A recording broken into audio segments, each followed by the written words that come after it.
नमस्कार। आज मैं आपके लिए लेकर आई हूँ राजस्थान की देवी माता कर्णी की कथा।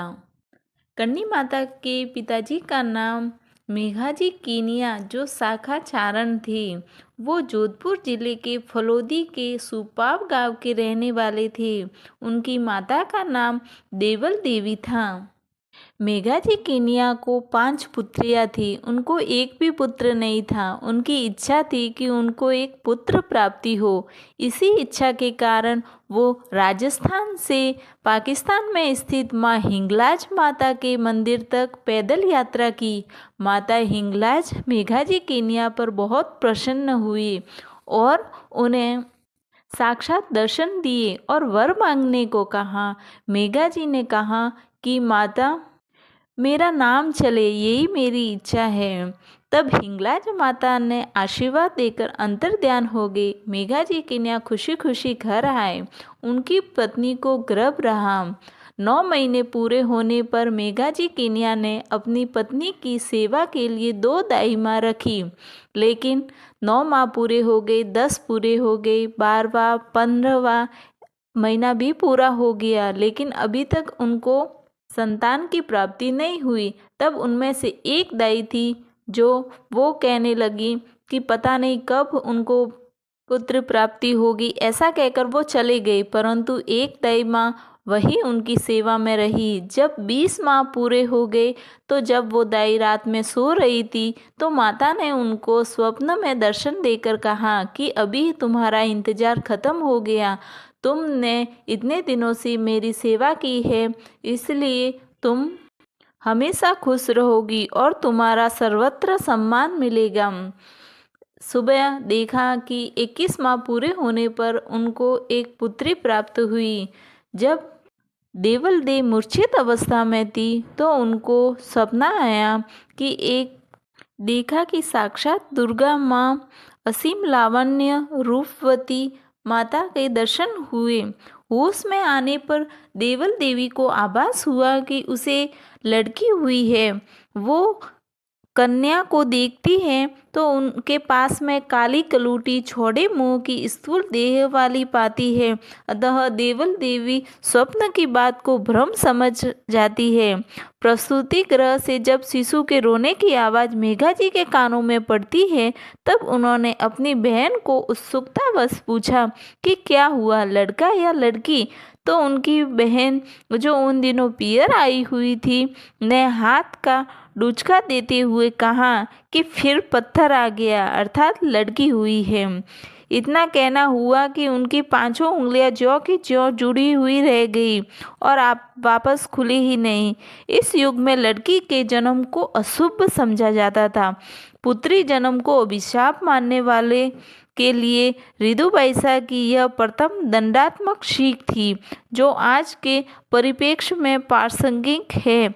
मेघाजी की बहन द्वारा जो देवी कर्णी जी का उपवास किया गया उनका प्रतिफल उन्हें तुरंत ही मिल गया, लेकिन उनकी बुआ देवी कर्णी जी का चमत्कार नहीं समझ सकी और उंगलियों के जुड़ने का कारण बाधी आना समझ लिया। कर्णी माता का नाम संस्कार हुआ तो उनका नाम रिदुबाईसा रखा गया। एक दिन उनकी बुआ उनको स्नान करा रही थी।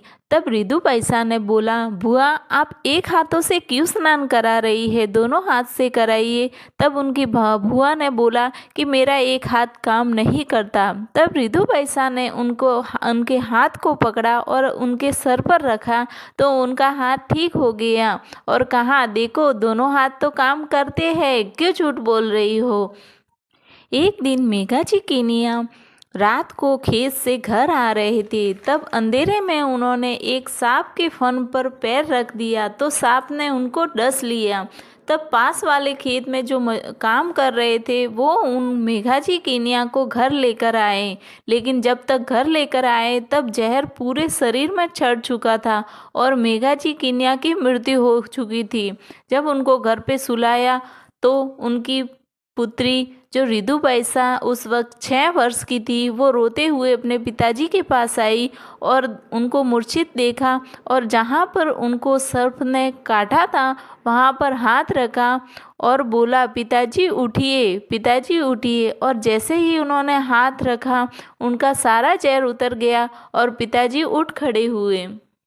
दीपा जी, जिनके साथ कन्नी माता का विवाह हुआ था, उनकी दूसरी शादी हुई थी। उनकी पत्नी का नाम गुलाबबाई था और गुलाबबाई के उधर से 4 पुत्र उनको प्राप्त हुए थे और कन्नी माता उन्हें अपना ही पुत्र मानती थी, जिनमें से सबसे कनिष्ठ पुत्र का नाम था लक्ष्मण राज। वह बहुत छैल छबीले प्रवृत्ति वाले थे।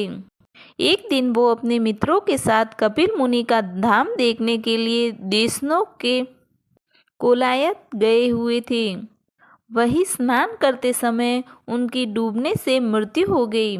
उनके मित्रों ने उनके शव को पानी में से बाहर निकाला और बैलगाड़ी में सुलाकर देशनोक लाए। लक्ष्मण राज की मृत्यु का समाचार सुनकर गुलाबबाई अत्यधिक विलाप करती हुई उनका शव श्री कर्णी जी के पास ले जाकर पुनः जीवित करने की प्रार्थना की।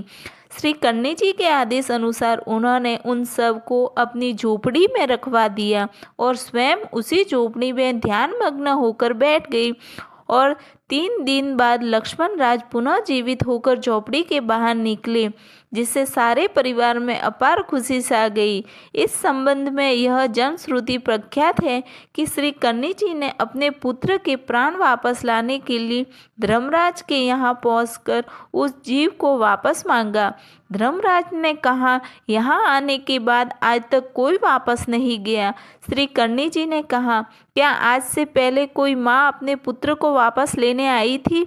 और उन्होंने विराट रूप प्रकट कर धर्मराज को दर्शन दिए और उसे कहा कि आज के बाद उनका कोई भी वंशज तुम्हारे यहाँ नहीं आएगा। तब से दीपावत, बीठू, मरकर, काबा, श्री कर्णी जी मंदिर का, जिन्हें छुहा कहते हैं, और काबा मरकर दीपावत बनने का क्रम जारी है। श्री कर्णी जी ने लक्ष्मण राज को पुनः जीवित करके दीपावतों के लिए कोलायत का तालाब ताजत कर दिया। माता ने अपने 4 पुत्रों को आशीर्वाद दिया कि मेरी विद्यमानता में 4 पुत्रों में से किसी की मृत्यु नहीं होगी, चाहे उनकी आयु कितनी भी हो, अधिक हो जाए। और बाद में ऐसा ही हुआ। के बाद से कन्नी माता का जो वंशज है, उनके वंश के जो जिनकी मृत्यु होती है, वो कन्नी माता के मंदिर में काबा जो छुहा होते हैं वो बन जाते हैं, और जो छुहा होते हैं वो मरते हैं तो वो वापस कन्नी माता के वंश में ही जन्म लेते हैं।